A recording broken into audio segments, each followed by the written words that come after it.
Mimin kali ini akan menceritakan tentang sebuah film yang berjudul Ad Vitam yang rilis pada tahun 2025.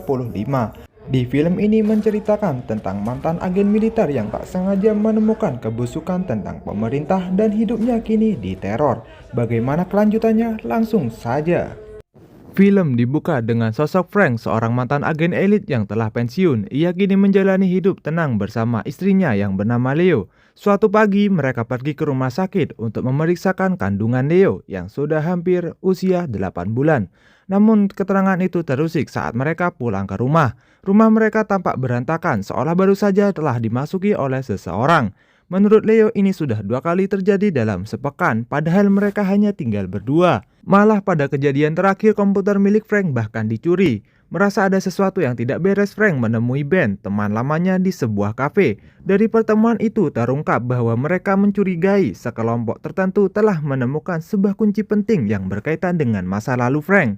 Demi keselamatan, Leo sama sekali tidak diberitahu karena 15 hari lagi ia akan melahirkan. Keesokan harinya, saat Frank sedang menyelesaikan pekerjaannya dan bersiap turun dari gedung menggunakan tali pengaman, tiba-tiba tali tersebut terlepas membuat tubuhnya terhempas ke arah tembok. Ternyata itu adalah ulah salah satu rekan kerjanya sendiri. Orang itu langsung melarikan diri keluar gedung dan Frank berusaha mengejarnya sekuat tenaga. Sayangnya sang pelaku berhasil kabur menggunakan mobil. Dengan perasaan tidak tenang, Frank kembali ke ruang ganti dan mencoba menelepon Leo. Namun teleponnya hanya dijawab oleh pesan otomatis, menandakan Leo tidak dapat dihubungi. Frank panik, ia segera berlari meninggalkan tempat kerja mengabaikan panggilan dari rekan-rekannya. Sesampainya di rumah, Frank memanggil nama Leo dengan cemas. Lega rasanya saat Leo muncul, ia masih di rumah. Dengan perasaan campur aduk dan khawatir, lega mereka saling berpelukan.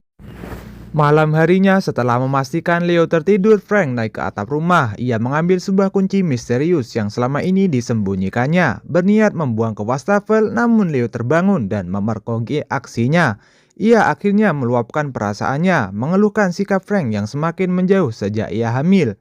Bahkan sering bermalam sendirian di atap rumah. Saat Frank hendak menjelaskan, suara dobrakan keras terdengar dari suara pintu depan. Sekelompok orang tak dikenal menerobos masuk ke dalam rumah.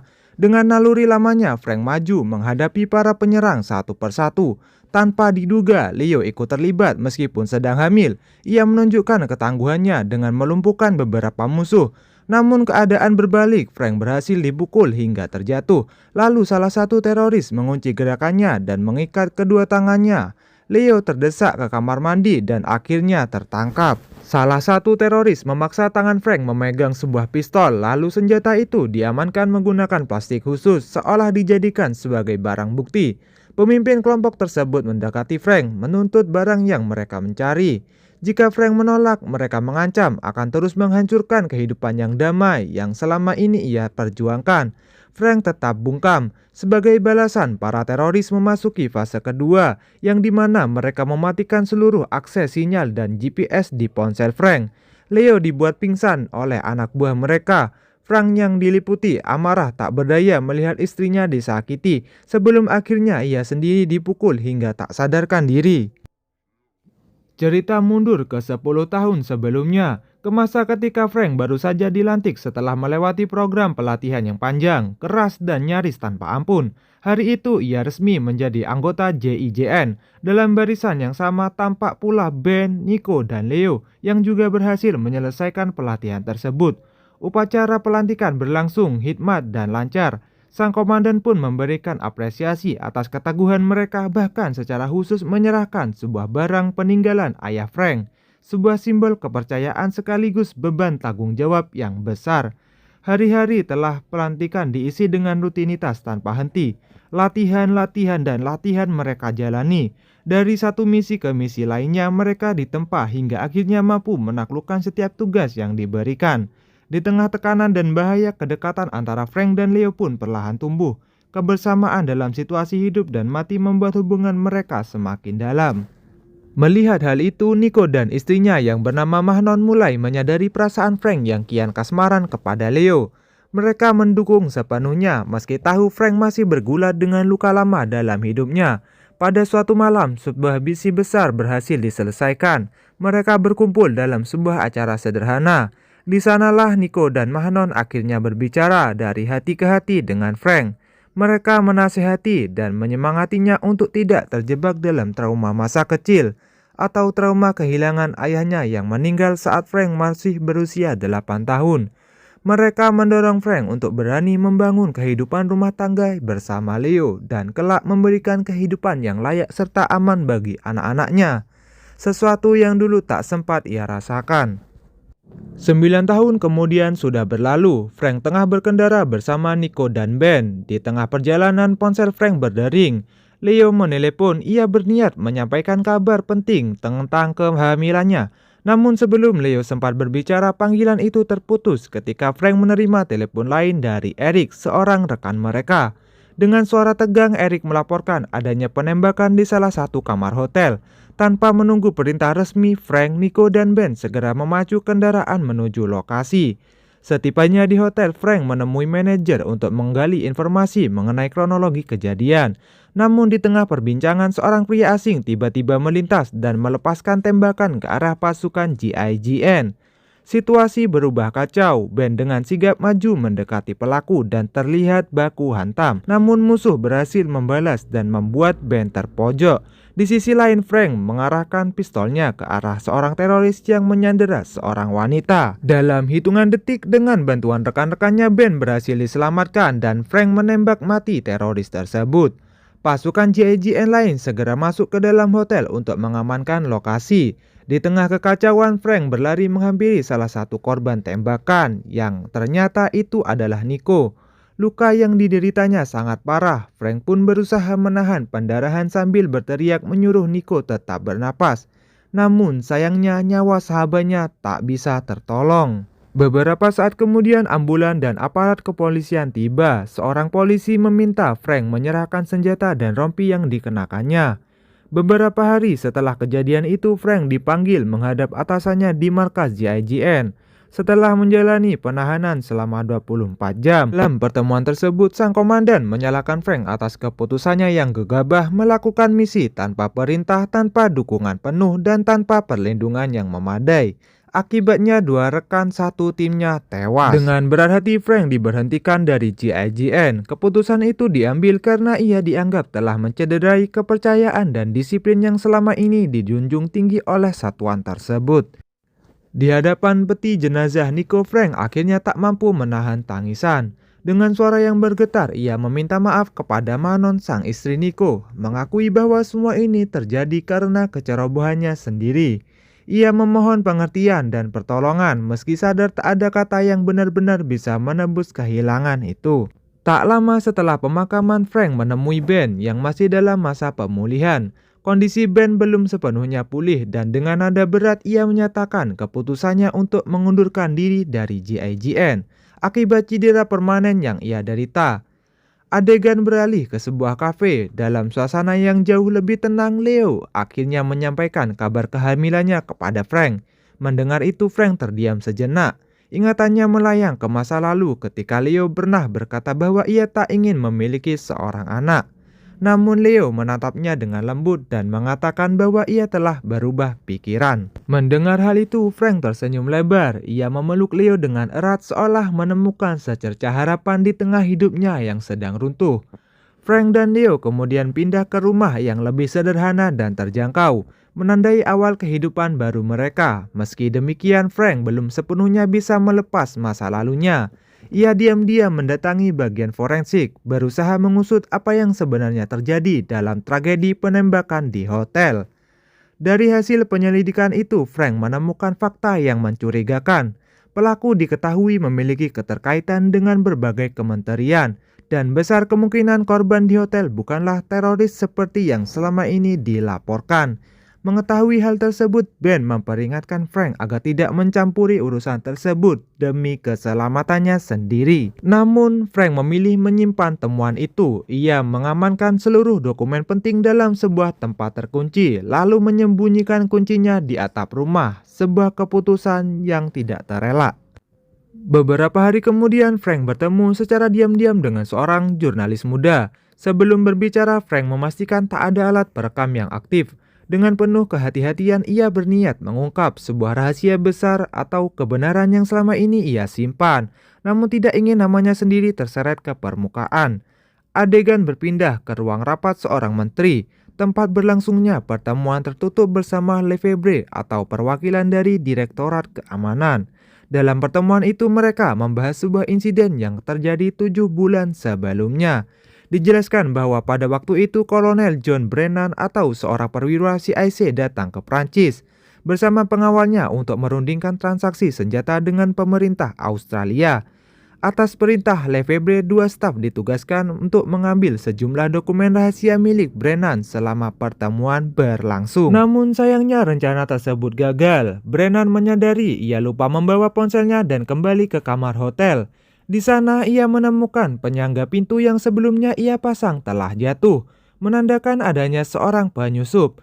Situasi segera berubah menjadi kacau, terjadi baku tembak yang berujung pada tewasnya John Brennan dan pengawalnya, serta kejadian staf yang bertemu GIGN. Mereka mengira insiden itu telah ditutup, namun situasi berubah drastis. Dalam perkembangan terbaru terungkap bahwa Frank menyamar sebagai jurnalis dan telah memberikan informasi sensitif kepada wartawan, termasuk bukti identitas para pelaku yang sebenarnya berupa lencana berdarah yang telah diuji dan terkonfirmasi melalui DNA secara akurat. Fakta ini membuat para pejabat panik. Mereka khawatir kebenaran akan bocor dan sampai ke pihak CIA yang dapat memicu krisis internasional. Menyadari besarnya ancaman tersebut, sang menteri mengambil keputusan ekstrim. Ia memerintahkan Lefebvre untuk segera menghabisi Frank dan menghilangkan seluruh bukti yang dimilikinya. Untuk menjalankan perintah itu, Lefebvre mengaktifkan kembali Vanaken atau sosok sejak awal yang ditugaskan untuk memburu Frank. Setelah dipukul hingga tak sadarkan diri, Frank akhirnya terbangun dalam kondisi terikat, dan juga Leo yang sedang disekap oleh Vanaken. Frank diberi waktu 4 jam untuk membawa barang yang ia minta. Jika gagal, maka konsekuensinya adalah hilangnya Leo untuk selamanya. Karena dirasa tak punya pilihan, Frank terpaksa menyetujuinya. Namun tekanan tak berhenti di situ. Vanaken telah menyiapkan jebakan lain. Frank yang difitnah telah membunuh rekan kerjanya sendiri. Bukti palsu disebar dengan sidik jari Frank pada pistol serta rekaman pengejaran yang membuatnya tampak sebagai pelaku. Semuanya tampaknya telah diatur dengan rapi sejak awal. Tak lama kemudian Frank diturunkan dari sebuah mobil di lokasi. Dengan tubuh penuh luka, ia membersihkan darah yang menempel lalu mengambil sebuah jaket untuk menyamarkan identitasnya. Ia berniat melewati jalan raya menuju rumahnya, namun mendapati polisi telah berjaga di mana-mana. Tanpa pilihan lain, Frank memanjat ke jalur atap yang terhubung langsung ke rumahnya. Sesampainya di sana, rumah itu ternyata sudah diada polisi. Dengan sangat hati-hati, Frank menyelinap masuk ke kamar mandi dan mencoba mengambil kunci yang ia sembunyikan di wastafel. Namun kunci itu telah lenyap, tak tahu kemana. Situasi semakin genting ketika polisi tiba-tiba memasuki kamar dan menyadari keberadaan Frank melalui pantulan cermin. Tanpa ragu-ragu, Frank melumpuhkan beberapa polisi dengan cepat lalu kabur melalui atap rumah.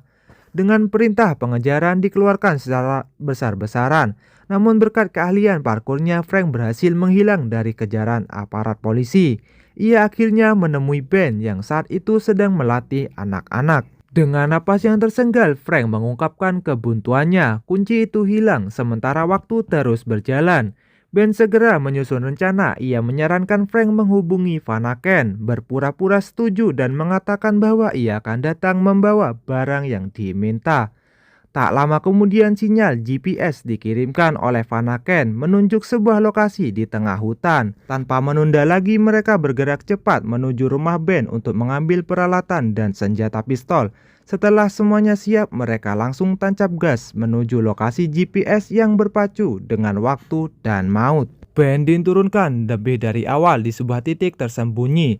Frank menyerahkan sebuah ponsel kepadanya untuk mengakses dan memantau sinyal GPS. Setelah itu, Frank melanjutkan perjalanan dengan mengikuti sebuah mobil hingga akhirnya tiba di hadapan Vanaken. Frank mengatakan bahwa lencana yang dicari berada di bawah sebuah motor. Anak buah Vanaken segera mengambilnya dan menyerahkannya langsung kepada sang pemimpin. Namun Vanaken belum selesai. Ia memerintahkan anak buahnya untuk mengakses ponsel Frank, lalu mengirim pesan palsu kepada orang-orang terdekat Frank, seolah-olah Frank menolak Leo dan anak yang dikandungnya. Begitu ponsel aktif, sinyal Frank terdeteksi dan pihak JIGN mulai melacak lokasinya. Frank dan Leo kembali disandera. Tiba-tiba terdengar suara dari balik semak-semak. Salah satu anak buah Vanaken dikirim untuk memeriksa. Ia kembali melapor bahwa tidak ada apa-apa. Namun sesaat kemudian tembakan memecah keheningan. Satu persatu anak buah Vanaken tumbang. Ikatan Frank dan Leo dilepas, namun kondisi Leo semakin memburuk. Rasa sakit akibat dari kehamilan membuatnya nyaris tak kuat berdiri. Vanaken yang mendengar suara tembakan tersebut langsung mengirimkan anak buahnya untuk menyerang. Tim Frank yang berjumlah 3 orang melawan dengan tembakan yang presisi hingga mereka berhasil merebut sebuah mobil yang terparkir dan melarikan diri.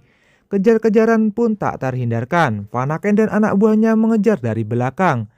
Hujan peluru menghantam kendaraan mereka hingga kaca mobil pecah. Frank, Leo, dan Ben membalas serangan, melumpuhkan beberapa pengejar. Namun kondisi Leo semakin kritis. Frank memerintahkan Ben untuk segera membawa Leo ke rumah sakit terdekat. Demi mengalihkan perhatian, Frank melompat keluar dari mobil. Tanpa pikir panjang, Vanaken juga memerintahkan anak buahnya mengejar mobil Ben, sementara ia sendiri menghadapi Frank. Baku tembak terjadi di antara keduanya hingga seorang polisi lewat dan berakhir tewas ditembak oleh Vanaken. Saat Vanaken lengah mengisi ulang peluru, Frank merebut sebuah motor dan melaju secepat mungkin. Vanaken kemudian menyusul. Namun polisi militer berdatangan dan mengejar Frank melewati berbagai medan yang berbahaya. Dalam pelarian, Frank bahkan menggunakan mesin parasut bermotor milik seseorang yang sedang asyik mendengar musik dengan headset. Polisi kehilangan jejak Frank. Sementara itu Ben membawa Leo melewati jalan kastel menuju rumah sakit. Dari kejauhan Frank kembali muncul dan mengikuti mobil Vanaken dan Ben hingga mereka tiba di rumah sakit. Di sana Frank menabrak Vanaken dan dilanjutkan dengan Ben menembak Vanaken. Namun dengan sekuat tenaga Vanaken melangkah maju. Pertarungan jarak dekat terjadi dengan brutal hingga akhirnya Frank menghantam Vanaken dari belakang yang membuatnya tersungkur tak berdaya, yang dilanjutkan dengan terus menghajarnya sampai babak belur. Tak lama kemudian JIGN dan polisi tiba di lokasi. Mereka memerintahkan Frank untuk menyerah, namun Frank mengabaikannya ke dalam mobil dan menggendong Leo yang sekarat masuk ke dalam rumah sakit. Setelah memastikan Leo ditangani dokter, Frank akhirnya menyerahkan diri. Beberapa waktu kemudian anak mereka lahir, sementara Frank masih ditahan. Terungkap bahwa Leo lah yang mengambil kunci dari wastafel lalu menyerahkan seluruh bukti yang disimpan Frank ke pengadilan Perancis.